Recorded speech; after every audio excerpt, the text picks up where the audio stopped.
Olá, esse é o Genipapo, um podcast sobre ciência, tecnologia e engenharia de alimentos. E eu sou Hélia Lucila Malta, professora do curso de Engenharia de Alimentos na Universidade Estadual de Feira de Santana, UFES, na Bahia. Estamos na nossa segunda temporada, onde falaremos sobre experiências profissionais para engenheiros de alimentos. No episódio de hoje, vamos bater um papo com Patrícia Silva Jesus, nossa Pati, egressa do nosso curso. Oi, Patrícia. Oi, Pro. Oi, Lari. Tudo bem com vocês? Oi, pessoal. Tudo jóia. Obrigada por estar aqui conosco. E hoje, como a Patrícia falou, teremos a companhia de Larissa Silveira, que é graduanda em Engenharia de Alimentos e membro do Genipapo. Olá, Lari. Oi, Pro. Oi, Patrícia. Olá, ouvinte. Estamos aí na nossa segunda temporada e a gente vai falar, então, a gente tenta seguir uma linha do tempo da pessoa que está conversando com a gente, e a primeira coisa que a gente quer saber, Patrícia, é sobre o caminho inicial. Quando você terminou a graduação e as vivências mais significativas e importantes que você teve durante esse período da graduação. Ok, pronto. Então, vamos lá. Eu formei lá em 2015.2, né, colação de grau em 2016. E as vivências mais significativas que eu tive lá na UFES foram da empresa Júnior, né, da Ingetec, que eu tive o prazer de participar. Fiquei por volta de 3 anos atuando dentro da Ingetec, o que agregou muito na minha vida profissional. Depois a gente pode acabar falando um pouquinho, né, mais para frente. Fiz um estágio também de 2 anos no final do curso, num entreposto frigorífico que existia aí em Feira. Infelizmente fechou, mas agregou muito também a minha vida profissional. Fiz um intercâmbio de 1 ano na França, foi muito bom. Na época eu tinha a aspiração de trabalhar com biotecnologia. Os caminhos acabaram sendo percorridos de forma um pouquinho diferente, mas também aprendi bastante. Foi um desenvolvimento não apenas profissional e no campo de estudos, né, mas também muito pessoal. Então, desenvolvi muito meu eu mesmo lá nesse intercâmbio. Nessa vivência. Esse foi o nosso saudoso Ciências Sem Fronteiras, né? Exato, saudoso mesmo, Pro. Infelizmente, né, a gente teve essa pausa aí no programa, mas quem sabe no futuro, né? Para que outras pessoas possam ter essa vivência também. Voltando aqui às vivências, eu fiz também pesquisa científica durante 1 ano e pouquinho e tive a oportunidade de participar da SEMEALI, né, numa organização de uma das SEMEALIs. Não fui membro do DA, mas participei como convidada na organização da SEMEALI. Patrícia, e como é que foram as primeiras experiências assim que formou? Essa engenheira recém-formada, como é que foram as primeiras vivências? Então, quando eu falei, eu tinha feito um estágio, né, de 2 anos num entreposto frigorífico, né? E esse estágio me abriu as portas para atuar numa indústria frigorífica. Aí já foi num processamento de aves, né, numa batedouro de aves. Eu entrei num programa trainee de uma multinacional. Acabei indo para o Rio Grande do Sul atuar lá. E lá, como num programa trainee, eu aprendi bastante de diversas áreas, né? Eu não atuei direto como engenheira de alimentos, enfim, nada disso. Eu entrei fazendo um projeto de RH sobre absenteísmo na fábrica. Depois eu fui atuar na linha de produção como líder de um setor. Depois eu fui para análise de custos, né? Eu trabalhei com orçamento fabril, com cálculo de rendimento, com controle de orçamento, enfim. E, por fim, no final da atuação nessa empresa, eu estava como analista de gestão. O analista de gestão da empresa, ele cuida da parte de padronização de processos, treinamentos, enfim, associado à questão de custos, né? Então, eu continuei cuidando do rendimento da fábrica, do orçamento fabril. Então, foi uma coisa bem interessante nesse início, né? Foi um pouco dessa experiência de estágio, mas com aplicação um tanto diferente do que eu já tinha visto. Eu ia perguntar isso, né? Se você percebeu lacunas na sua formação, uma vez que você foi para um lado de gestão que às vezes é pouco comum para o engenheiro. Então, foi um dos desafios que eu tive, né? Dificuldades que eu tive foram associadas a isso. Porque na graduação, a gente tem um curso mais voltado, que não é uma característica ruim, é mais voltado para o processamento do alimento, para a qualidade do alimento. E quando eu vi com o desafio de estar associado à qualidade do processo, à organização do processo, e especialmente a parte de custos, né, que a gente vê bem rapidamente na graduação, foi um desafio bem grande para mim.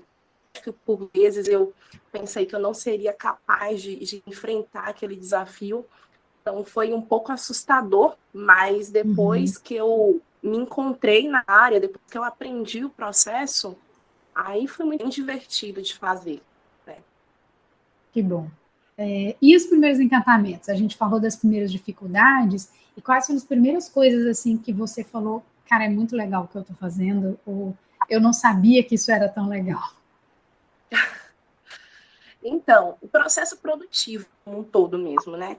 Eu me encantava bastante quando a gente fazia as visitas, né? A gente teve algumas oportunidades legais de fazer visita técnica em algumas empresas da região, quando eu ainda estava graduando, mas infelizmente é uma questão muito restrita ainda, né? Eu acredito que Então, eu acredito que, como todo graduando, a gente tem muita curiosidade de ver na prática. Quando a gente vê lá falando sobre operações unitárias, sobre o processamento, a tecnologia, enfim, do alimento, a gente tem vontade de ver dentro da indústria, na grandiosidade que é a indústria, como que é o processo inteiro, né? E ver a continuidade do processo, não ver apenas por partes, né? Por exemplo, na empresa que eu estou hoje, a gente vê ultrapassando já o tema, mas a gente vê o processo de extrusão e de secagem de imediato, né? Não é uma operação unitária distante da outra. Então, um dos meus maiores encantamentos quando eu entrei na indústria, quando eu comecei a vida profissional, foi de poder ver isso, ver tudo, né? E poder acompanhar o processo do início ao fim, entendendo a diferença de cada etapa do processo. Se ali no início do abate de aves, se eu tenho um frango, por exemplo, com uma característica X, se eu espero que o peso do frango seja X e eu tenho ele, né, na chegada do abate com Y, esse Y pode ser maior ou menor, né, do que o que eu espero. Qual que é o impacto lá na frente? Do início do abate até lá na sala de cortes, até lá no final, no empacotamento, qual que é o impacto que eu tenho se eu tenho uma variação grande desse peso? Né? E entre outras características. Então, acompanhar o processo produtivo e entender, né, propriamente dito, as características em que a matéria-prima vai ter desde o início do processo e quanto vai impactar lá no final, para mim, foi a coisa mais encantadora. Foi abrir os horizontes. E é multifatores, né? Não é uma causa só, é um negócio bem intrincado mesmo. Você junta várias caixinhas de tudo que você estudou e o que você ainda está aprendendo no lugar, né? Exato. Ô, Patrícia, e depois dessa empresa, eu queria que você falasse um pouquinho ou de outras experiências ou aonde você está atuando hoje, em que área e o que tem feito. Ok. Depois dessa empresa, eu fui para São Paulo, para uma outra indústria de abate de aves, né, um outro frigorífico. Lógico que essa primeira empresa me abriu as portas para que eu chegasse na segunda. Na outra eu entrei como analista de produção e abriu-se mais o leque de atividades, né? Então, eu pude aproveitar do conhecimento que eu tive associado à gestão de pessoas, porque eu fazia a gestão do quadro de funcionários. Eu era um pouco de RH também. Continuei fazendo orçamento fabril, continuei cuidando de controles de produção, né? Enfim, controle de insumos. Enfim, então rotinas de produção estavam associadas à minha atividade, né? Mas fiquei muito voltada ainda para a questão de custo. Na época, né, a empresa tinha também um desafio com relação à padronização de processos. o que é um grande desafio da maior parte das empresas, né? A gente sempre está de olho em como que está o mercado, como que está a atuação, e eu vejo muitas indústrias, muitas empresas, né, buscando essa questão da padronização de processos, enfim, né? Isso a gente pode falar um pouquinho depois. Mas foi um pouco de como eu atuei, com treinamento de colaboradores, com a implantação de gestão à vista, com a própria documentação do processo na tentativa de eliminar gargalos de processos de produção, enfim. Então, eu fiquei nessa empresa durante 1 ano e meio, e depois surgiu uma oportunidade de assumir um cargo de gestão aqui em Minas, né, que é onde eu estou no momento. Essa empresa é de um ramo, digamos, bastante diferente, né, de onde eu estava antes. Hoje eu trabalho com o processamento de massas, né, de macarrão especificamente, né. Trabalho como coordenadora de processos. Estou coordenadora de processos, né. O cargo não é vitalício. Uhum. Então, hoje eu trabalho nessa empresa. E, Patrícia, como é que foi essa mudança de sair de experiências de indústrias de origem animal para ir para uma fábrica que trabalha com outro tipo de matéria-prima, é um outro tipo, né? Tudo é diferente. Sim, o processo ele é bem mais fechado, né?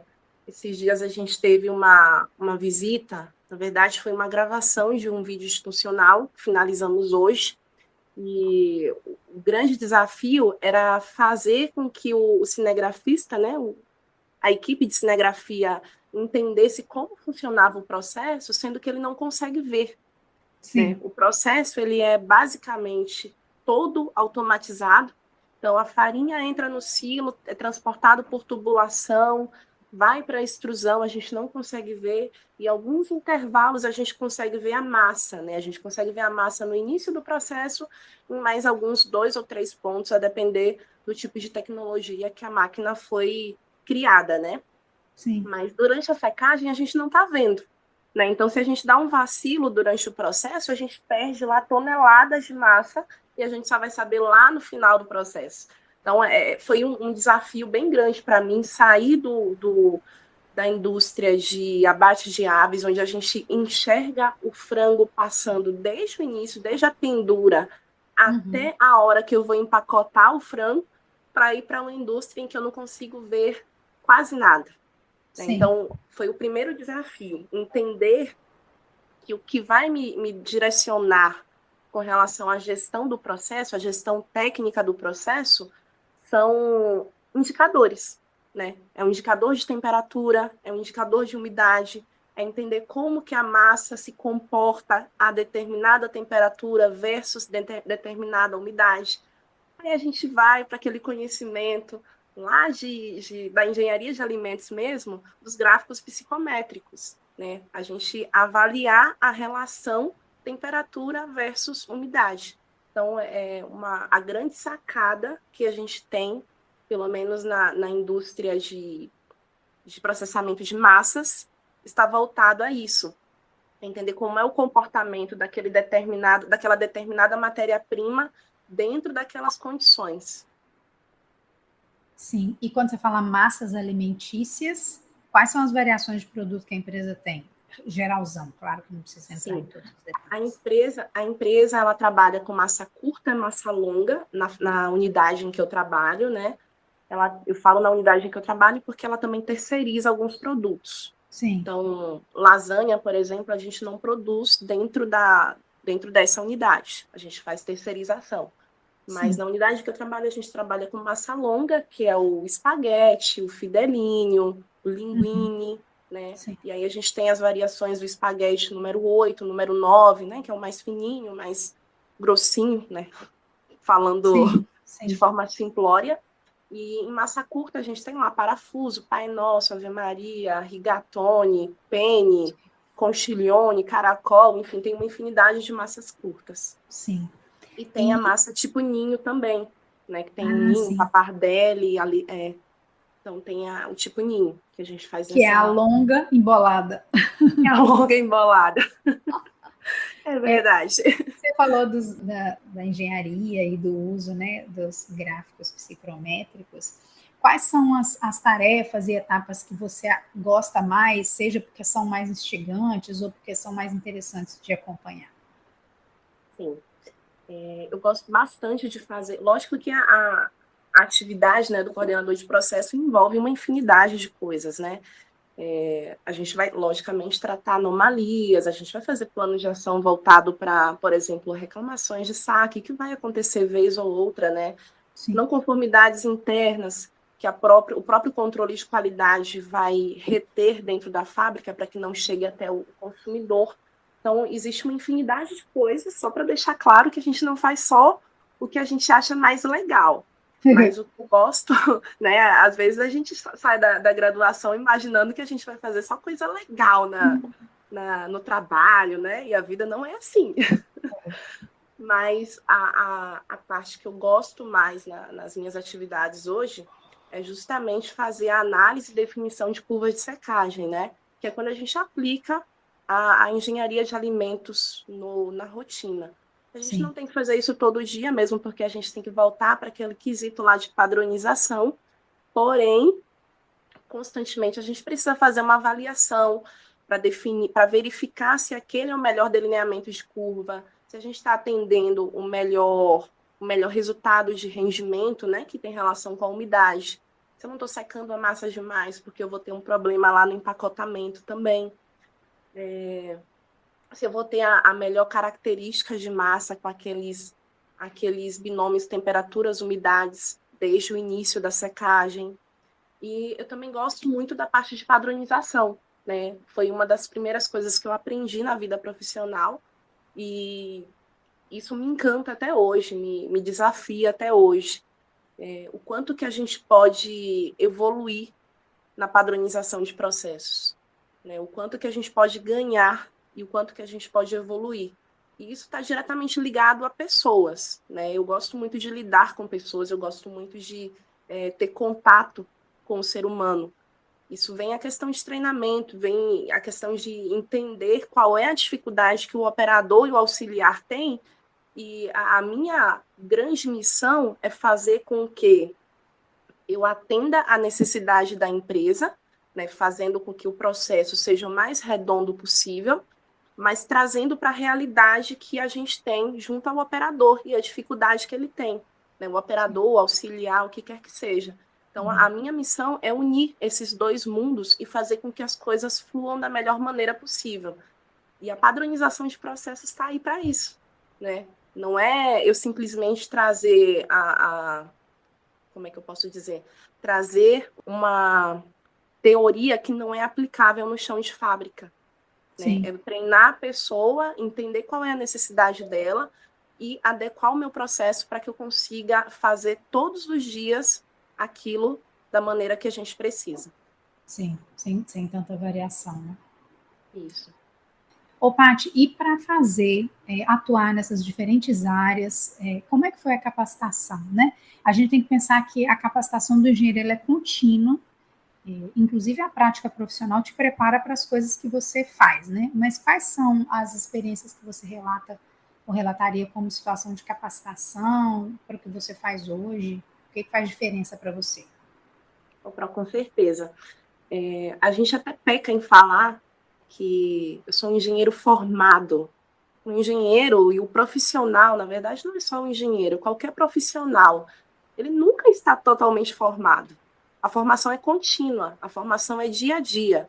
Eu não posso simplesmente entender que eu formei lá em 2015, né, que eu me graduei lá em 2015, e que agora, em 2021, eu vou estar apta a atender às necessidades do mercado e as necessidades da população, da sociedade. Eu não estou.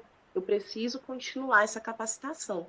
Né? Então, falando, né, de capacitação, que eu percebo como necessidade, né?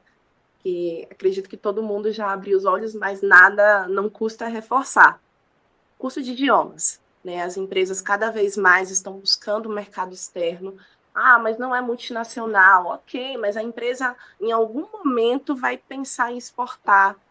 A empresa em algum momento vai ter contato com fornecedores que são de fora do país, e que vão precisar lá daquele idioma, seja lá o inglês, seja o espanhol, enfim, seja um outro idioma, mas o curso de idiomas, ele realmente vai abrir portas, né, na vida profissional de todo mundo. Então, hoje a gente tem um cenário com acho que eu fico até velha falando disso, mas com a internet, a gente tem um cenário, uma situação que permite, mesmo que a pessoa não tenha uma condição financeira, que a gente sabe que estudante é fogo, é Sim. difícil, né? Principalmente num curso integral, como é o nosso de engenharia de alimentos, para a gente se manter e fazer outras coisas, né? Se manter financeiramente. Sim. E fazer cursos é complicado, mas a gente já tem cursos online que a gente consegue fazer a baixo custo e até de graça. Então, não dá para vacilar nisso daí. A segunda coisa que eu precisei já desde o início já da vida profissional, primeiro ano, segundo ano de empresa, foi o Excel. Né? E o Excel eu tinha bem básico, aquela coisinha lá de fazer a planilha e tal, mas o Excel a gente precisa desenvolver um conhecimento mais avançado. A gente precisa, na rotina diária, desenvolver as coisas com um pouco mais de agilidade. A gente não tem o dia inteiro para fazer uma planilha, né? A gente não tem o dia inteiro para fazer análise de um cenário. Então, precisamos ter ferramentas que nos auxiliem nessa agilidade. E uma delas, que as empresas utilizam na maior parte das vezes, é o Excel. E aí, para atuar nessa área que eu tanto gosto, né, de melhoria contínua, a gente precisa ter cursos voltados para a gestão da qualidade de processos, né, e entender ferramentas como, por exemplo, o PDCA. O PDCA é uma das ferramentas que a gente mais utiliza eu diria que foi a ferramenta que eu mais utilizei, ferramenta de controle de qualidade que eu mais utilizei nas 3 empresas por onde eu passei, né, porque quando a gente fala de KPIs, de indicadores, qual que é o intuito, né? Qual que é o intuito de eu ter um monte de indicadores lá na fábrica? É buscar evolução, é buscar a melhoria do processo, é buscar eliminar gargalos e cada vez mais nos aproximar de oportunidades grandiosas. E como que eu vou fazer isso? Né? Adianta eu ter um indicador, eu fazer a leitura dele e eu não saber como tratar, saber que está fora e não saber como tratar? Sim. Então, a gente precisa utilizar a metodologia, né, de elaboração de planos de ação, né, de ferramentas de qualidade, que hoje o mais propagado é o PDCA, né, aquele que faz a análise completa e nos dá uma ação direto na causa raiz. Então, existem vários outros cursos voltados para essa questão da gestão da qualidade do processo, né, não somente do produto. Acho que agrega bastante, não só na vida de quem quer atuar com melhoria contínua, porque de repente o cara fala, mas ela está falando, eu não tenho vontade de atuar com melhoria contínua. Mas querendo ou não, independente da área em que a pessoa estiver, a empresa vai acabar pedindo um plano de ação para você. Eu sou gestor, eu sou analista do controle de qualidade, eu faço monitoramento de produto, eu vou lá e trato das coisas com o CIF, com a fiscalização, com a Anvisa.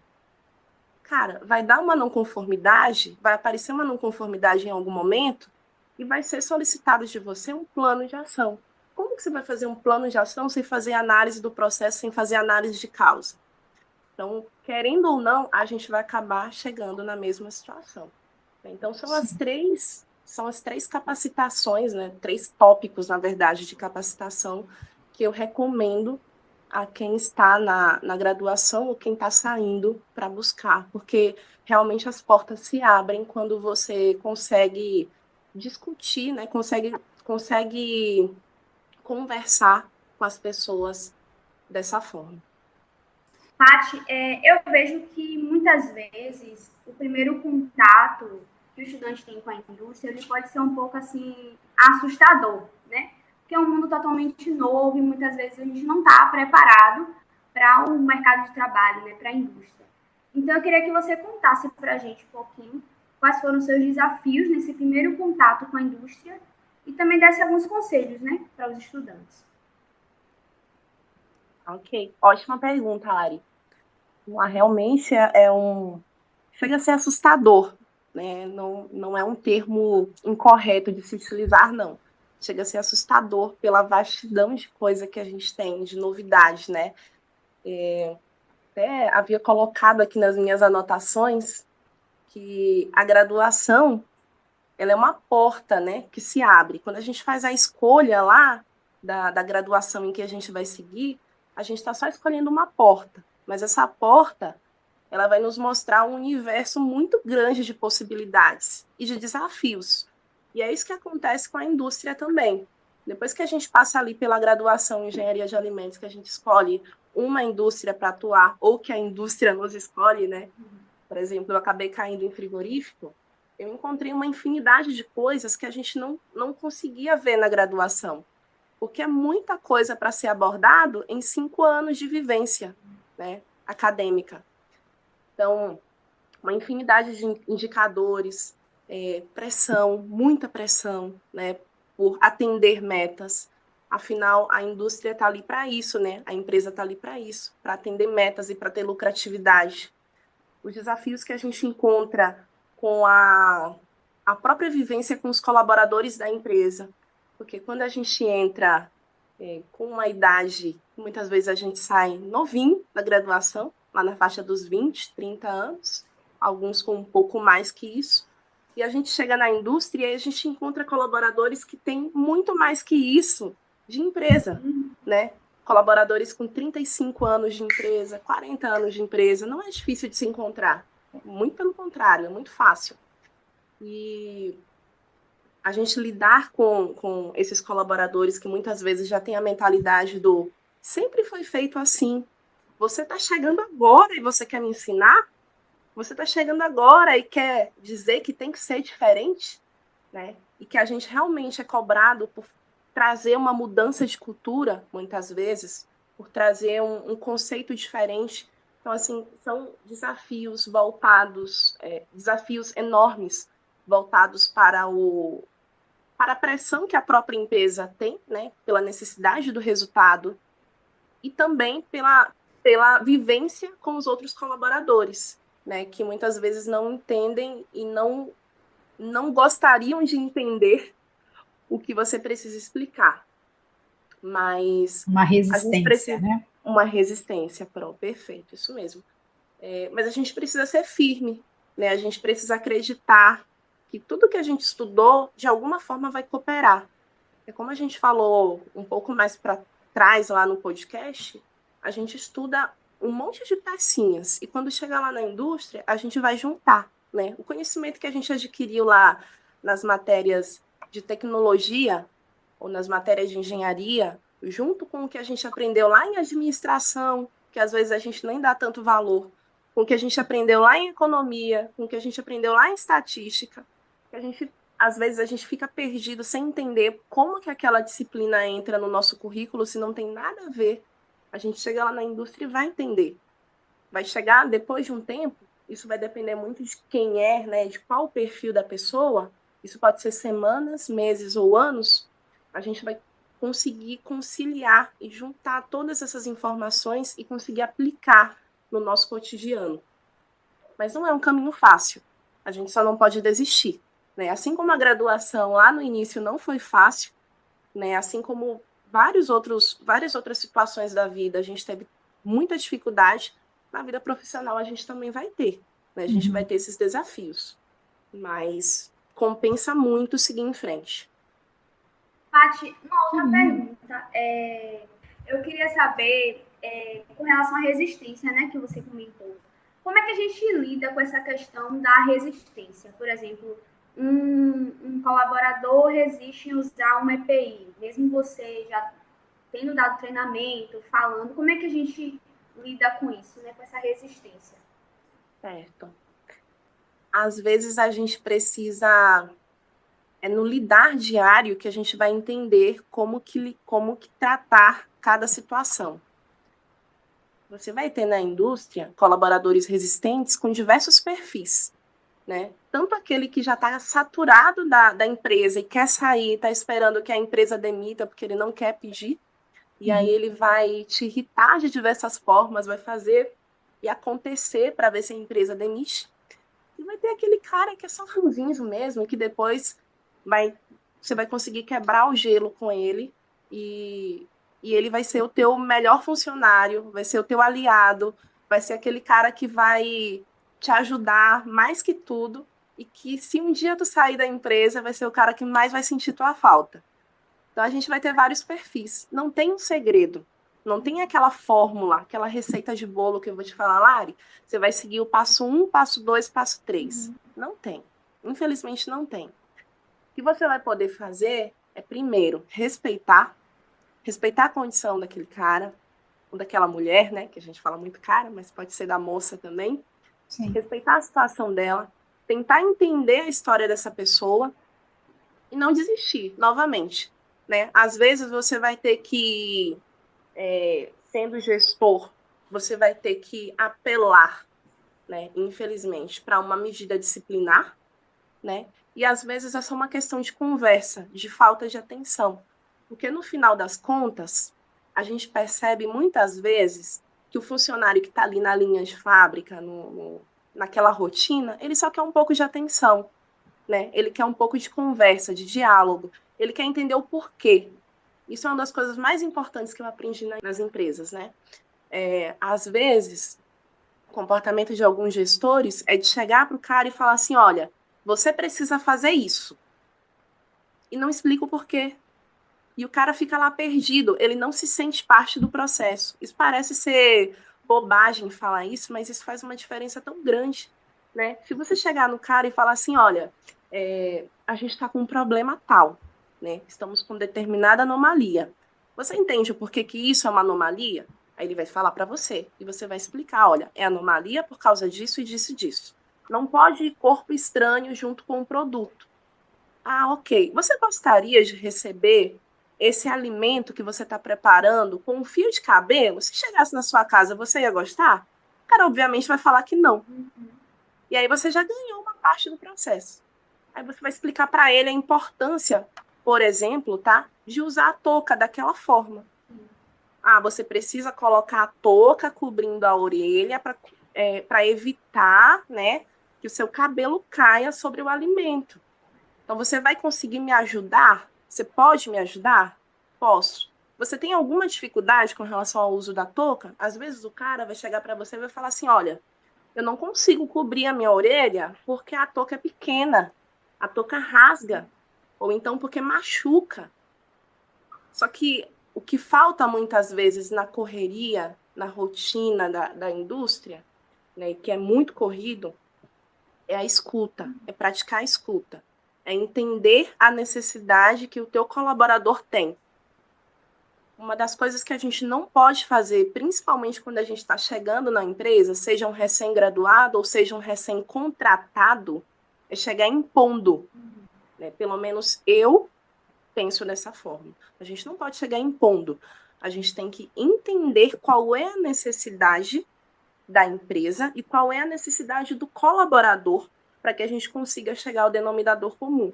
Porque uma simples coisa como uma touca que é pequena ou que está machucando a orelha do colaborador porque, sei lá, aperta demais, por exemplo, uma coisa pequena que a gente resolve rapidamente com o setor de suprimentos, se a gente não parar para escutar a necessidade, a gente pode ter um problemão.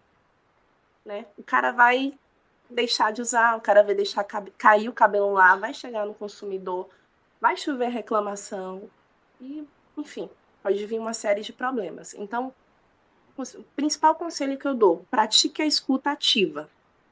Entenda qual é a necessidade, depois você vai conseguir tomar uma decisão. Ótimos conselhos, não só para os engenheiros, né? Saber ouvir é importante. É importante. Ô, Paty, a gente já está assim, né, nesse momento final e você já está falando assim da sua experiência e dando conselho mesmo, né? Coisas que funcionaram para você e podem funcionar para outras pessoas. Eu queria saber se tem algum aspecto que você gostaria de acrescentar, que a gente ainda não falou, e, enfim, para a gente encerrar com o que você tinha planejado. São 3 aspectos que eu acho bem bacana, que, assim, bem importantes, na verdade não tão bacanas, mas bem importantes de se atentar. A primeira coisa é estar aberto a novos horizontes. né? Quando eu formei, eu tinha um sonho que não poderia ser questionado por ninguém. Eu queria atuar com P&D. Tinha um sonho de trabalhar com pesquisa e desenvolvimento. Não consegui estagiar nessa área, e mesmo assim, mesmo sendo uma área muito fechada, muito restrita, como ainda hoje é no Brasil, eu tinha muita vontade de atuar. Inclusive, eu perdi uma oportunidade muito bacana, né? E eu acompanho o pessoal que foi escolhido para essa oportunidade, que foi de um trainee de uma empresa de lácteos, muito famosa, por sinal. Eu perdi na última fase e eu tive feedback que foi por conta dessa minha escolha, dessa minha decisão. Eu não estava aberta, eu demonstrei na entrevista que eu não estava aberta a atuar em outra área, e aquele programa trainee exigia, né, que o candidato estivesse aberto, né? Então fiquei na peneira por conta disso, né? Então, acabei que nas experiências que eu tive não consegui chegar no P&D, e talvez tenha sido uma bênção, porque eu descobri outros rumos que eu não imaginava atuar e que eu me apaixonei, né? Então, a gente tem que estar com a mente, né, a visão mais aberta. Qualidade de P&D é muito bacana e é muito legal, porque a gente aprende bastante na graduação. Mas não é só nessa área que a gente pode atuar. A engenharia de alimentos dá uma oportunidade, dá um leque de oportunidades tão grande e que a gente acaba, às vezes, se contendo, né? Eu só quero trabalhar em indústria de alimentos e eu só quero se for qualidade ou P&D. Vamos repensar, né? Às vezes a gente pode trabalhar numa indústria de suplementos alimentares.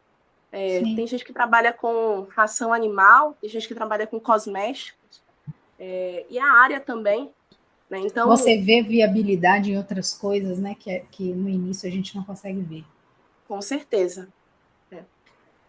E aí, o segundo ponto, lógico que dentro das possibilidades de cada um, porque a gente não pode se colocar no lugar do outro, mas se abrir novos estados, né? Às vezes a gente fica restrito ali a procurar alguma coisa em Feira, Salvador, enfim, e quando pode ter uma oportunidade bem bacana num estado vizinho ou não, né? Ou quem sabe até em outro país, e que a gente consegue desenvolver não somente o profissional, como o pessoal também, né? A gente cresce muito quando a gente sai do nosso mundinho.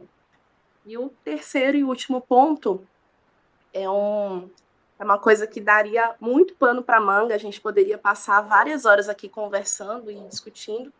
Vamos fazer a terceira temporada sobre isso. Opa! Uhul! O terceiro ponto seria o quê? A relação que infelizmente existe entre o mercado de trabalho, o machismo e o racismo, né? Principalmente o machismo. Por ser mulher, muitas vezes, a gente tem que provar todos os dias que é capaz de fazer aquilo que a gente já faz, né? Isso acontece muito na indústria. A indústria é um ambiente que ainda é muito masculino e que é difícil de lidar. A gente precisa provar a seriedade, provar que a gente não está ali de brincadeira, provar que a gente sabe o tempo todo. Infelizmente, algumas indústrias já têm uma política, né, de controle, de eliminação desse tipo de ação, graças a Deus, mas a gente ainda encontra em perfis de alguns gestores, infelizmente. E o racismo, enfim, né, infelizmente é uma coisa que acontece dentro e fora da indústria, e que eu não vou explorar tanto, né, porque, como eu falei, daria muito pano para manga, mas que é aquilo, a gente precisa resistir.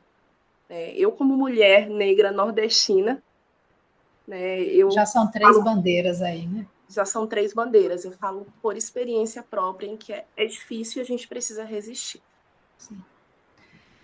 Patrícia, eu só tenho a agradecer pela generosidade de você estar aqui com a gente hoje, por partilhar essas coisas conosco, e eu sei que o teu intuito é o mesmo nosso, que é auxiliar, abrir olhos, mostrar perspectivas, não é? Estimular.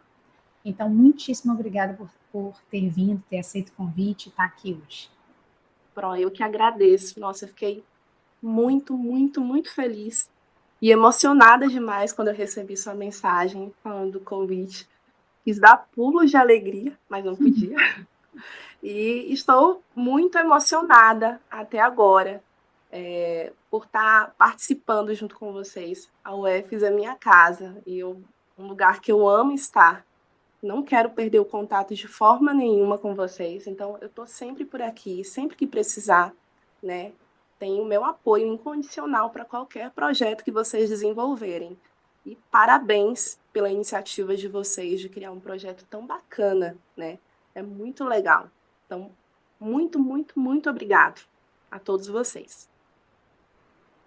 Enfim, Paty, muito obrigado, né, por esse momento.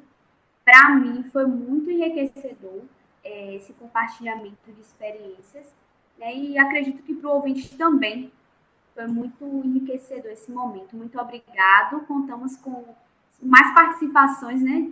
Lá com a gente. Muito obrigada. Obrigada também, Lari. Um prazer. Lembro que vocês poderão interagir com a gente nas redes sociais através do Instagram, @genipapopodcast, e do e-mail, podcastgenipapo@gmail.com, enviando dúvidas, curiosidades, elogios e críticas. Será uma alegria essa troca com vocês. Esperamos vocês aqui no nosso próximo encontro.